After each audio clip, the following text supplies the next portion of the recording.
Station, this is Houston. Are you ready for the event?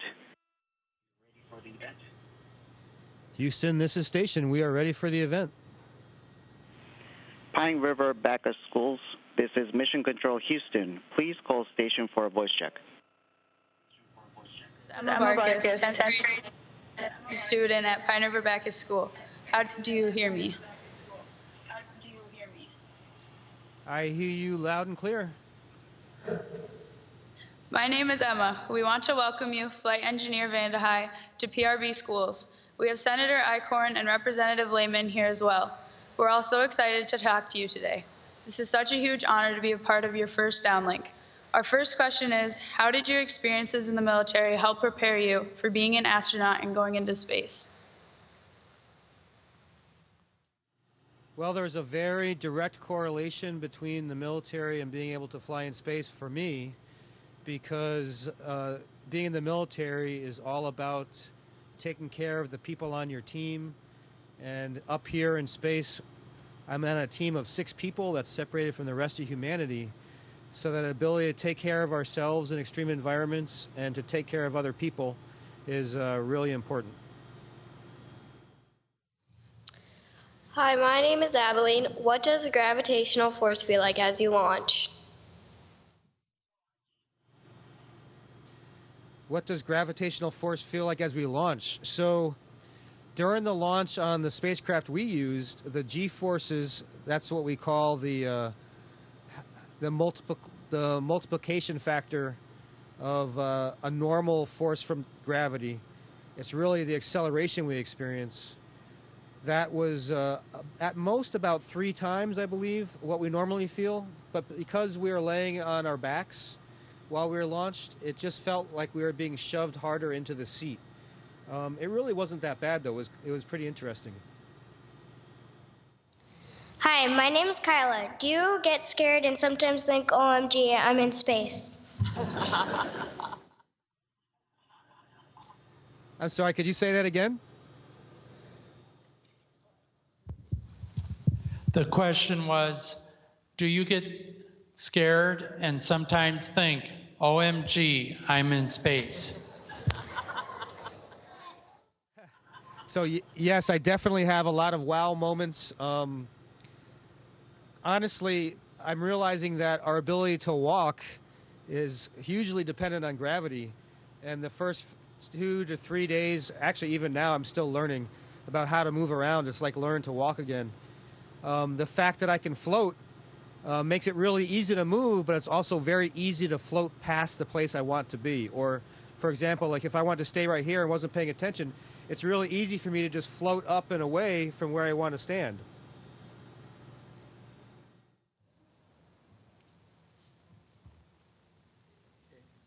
Hi, my name is Eleanor. What kind of research or experiments do you do in space?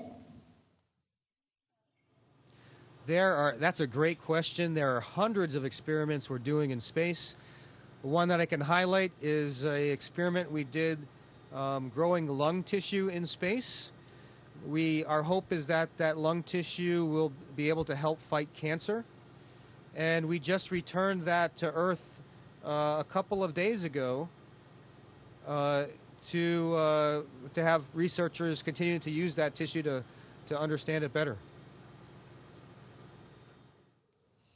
Hi, my name is River. How often do you get to speak to your family and friends while aboard the International Space Station? I try to talk to my wife about every 2 days. Yesterday was the first time I got to talk to my children and my wife, and it was fun because I got to take them on a tour around the space station. But fairly frequently. We have a phone up here, so I'm able to make phone calls. The only difficulty is sometimes the satellite coverage isn't that good, and we lose coverage momentarily, so it's not quite as convenient as being on the ground, but it's really quite nice. Hi, my name is Cameron. Do you think humans will ever live on Mars? I definitely think as long as we can maintain peace and progress as a species, we will be able to get people on Mars. It's definitely a possible thing. We just got to work hard to get there, and there's lots of things for us to learn along the way. Hi, my name is Grady. Has a meteor ever hit the space station? And if so, what has been done to fix the damage? Actually, in a way, yes. We've got what we call micrometeoroids, and there are places on the outside of the space station where you can see evidence of those micrometeoroid strikes. We haven't had one big enough that we've had to had a leak into the space station, because the space station was designed with that in mind. And what we have to do, though, is make sure that when people do spacewalks, if there's a sharp edge as a result of that, that people are aware of it, or we've covered that up with something. Hi, my name is Hannah. Mentally, how do you prepare yourself for the hazards and risks of being in space? Well, I think the most important thing about preparing to go to space is the training that we receive. For example, when we launched out of Russia, prior to launching out of Kazakhstan, we trained in Russia for several years, and the simulations they put us through in Russia were very challenging, to the point where it almost surprised me that everything went normally. There was no malfunctions to deal with during our entire trip from the Earth to the space station. So, and I expected that to be the case, but because of the training, we felt like we were ready for anything that could possibly go wrong, and nothing did.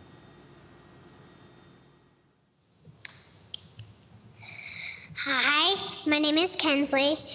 How do you complete daily tasks while living and working in a microgravity environment? It takes some getting used to. So first of all, we have a team of people on the ground that keep the space station running, and one person's job, several people's job, is to make the plan for what tasks we have to do. But I think what you're really wondering about is, how do you do this stuff in space? It's really about finding a place to secure yourself. For example, I could want to work on this wall to my right, and I could hold myself with a hand, but if I need to use two hands, I could put my feet in that same place and hold on to something with my feet. And then I have both of my hands free to do something with. So you have to find some part of your body to connect yourself to a surface so you don't float away. Hi, my name is Emma. What advice do you have for a student who wants to become an astronaut? I would say find what you love to do, and then find a way to do it. I really believe that astronauts are people that NASA found who were being very, very successful at what they did in a wide variety of technical fields. And because they loved what they were doing, they were very successful at it. So again, I think it's a very personal thing. And the other crucial piece is the chances of becoming an astronaut are very small. So it's important that you're doing something you love and enjoy the path, regardless of whether or not it results in you becoming an astronaut. Hi, my name is Andrew. If it were possible to visit any planet, which one would you choose and why? Well, my favorite planet is certainly the Earth, because we are custom built to live on the Earth. I would say Mars. It's certainly a planet we already intend to get to. We're working on spacecraft to get there. But I think the idea of traveling that far away and learning about what it takes to live in another place that isn't as hospitable to life as the Earth would be extremely interesting. Hi, my name is Abby. What happens if you get an injury or get sick? So, we don't always have a doctor on the crew, but in our crew of 6, one of the crew members is actually a doctor. But we've all gotten some medical training and dental training, for example. We also get a lot of help from experts on the ground. So if somebody got hurt, they would advise us what to do. And if somebody's in really bad shape and we need to go home early because of that, there's always the spacecraft that we launched in docked to the space station, that could serve as a lifeboat to take us home at whatever time it's necessary. Hi, my name is Miles. Being in a different spot than Earth, do you have more solar eclipses? Actually, no, we're very close to the surface of the Earth, and we get eclipses when the Earth, Moon, and Sun are aligned. So, because we're so close to the surface of the Earth, relatively speaking, compared to the distances between the Sun, the Moon, and the Earth, we get to see solar eclipses the same time as the Earth does. But the neat thing for us is we get to look down from space at the shadow on the Earth. Hi, my name is Hudson. How many miles have you traveled since you left Earth? You know, that's a great question. So I'm going to ask you guys to figure this out. The space station is traveling around 17,700 miles per hour. There's 24 hours in a day. And let's say I got here Wednesday, so that's Wednesday, Thursday, Friday, Saturday, Sunday, Monday. So let's just say 6 days times 24 hours times 17,700 miles per hour. Multiply those three numbers together and you'll get the answer.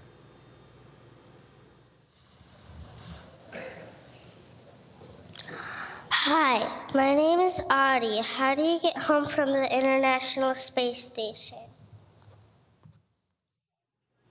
Another great question. We use the Soyuz spacecraft to get home. It's the same one we launched in, and it's a relatively short trip. We'll land on land in Kazakhstan under a parachute after we've slowed the spacecraft down enough so that it will deorbit and enter the Earth's atmosphere. Hi, my name is Maddie. What made you want to become an astronaut? I think the thing that made me want to become an astronaut was this idea of pushing the boundaries of what we understand. I also like the idea that it's mentally challenging and also physically challenging. So in many, many ways it's appealing to me. I also love the fact that right now we're working with people from multiple countries to do this, so it's a very international effort. And I also love the fact that the work we're doing provides some benefit to all of humanity. Hi, my name is Lyndon. How long did you have to train to become an astronaut? In some ways, you train to become an astronaut your entire life based on the decisions you make. But specifically, I got hired as an astronaut candidate in 2009, and now it's 2017, so I would say it took me 8 years of training to get here. Hi, my name is Tony. How has the microgravity environment affected you personally? So personally, it's very, very humbling at first, because if you're the one new guy who's never done this before, everybody else seems to know how to move around well and get things done efficiently, and it was really easy for me to not pay attention to something. For example, if I was working with this microphone, I might set it someplace, turn around, do some work, come back, and sometimes the microphone wouldn't be present, or the tool I was using wouldn't be present. So then I have to start looking all over the place to find things. It was very easy for me to bump into things because I'm floating around and I didn't have a lot of control. And I'd say I'm starting to improve a lot on that. It's getting more and more comfortable every day. Hi, my name is Billy. What does the moon look like? The moon looks like, I would say the moon looks the same from the space station as it does from the Earth. Again, we're really not that far away. One advantage is when the moon is visible for us, we never have to worry about clouds being between us and the moon, because they're all between us and the Earth.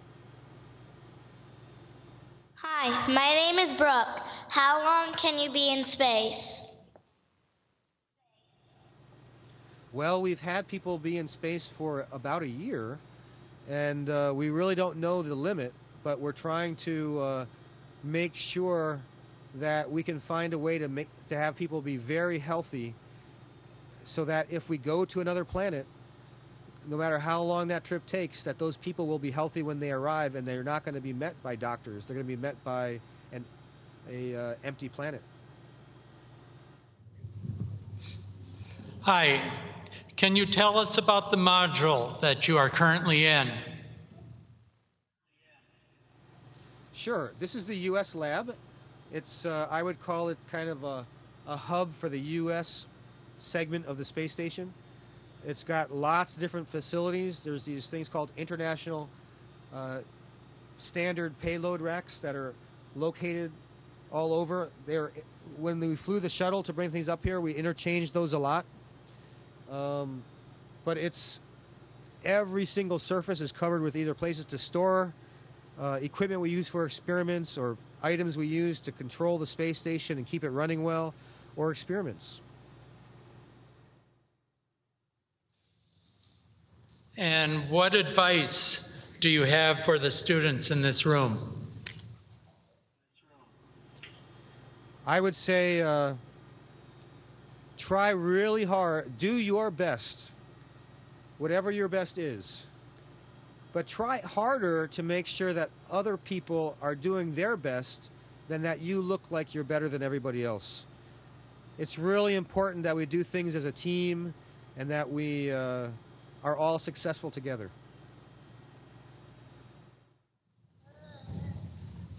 And there have been a lot of auroras or northern lights down here. Have you been able to see them from space? And if so, how are they different than here on Earth? So the first day I arrived, the crew that was already here on the space station were very, very welcoming. We had a few things to get done, and then we had a very, very long day on the launch day, so we had a lot of rest time. But quite honestly, I didn't rest very much. I was so excited to be up here. I went to look out the window for about 45 minutes straight to watch both a sunrise and a sunset. And part of that, one of the crew members that was already here pointed out where an aurora was. How would I describe it as being different? I certainly felt like it looked a lot more expansive. On the ground, an aurora looks like a curtain of green above you. And from space, it looks like kind of a lot of rippling green below you, of course. Okay. The Pine River Bacchus community, home of the Tigers, would like to thank astronaut Mark Vande Hei, NASA Education, and the NASA Downlink program for providing this opportunity for our students. Thank you very much.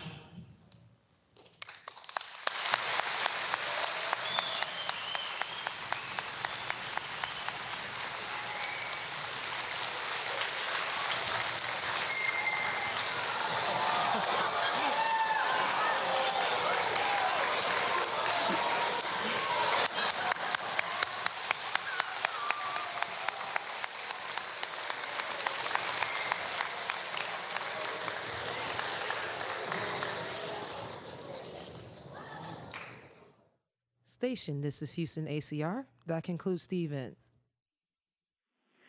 Thank you, all participants with the Pine River Bacchus Schools. We are now resuming operational audio communications.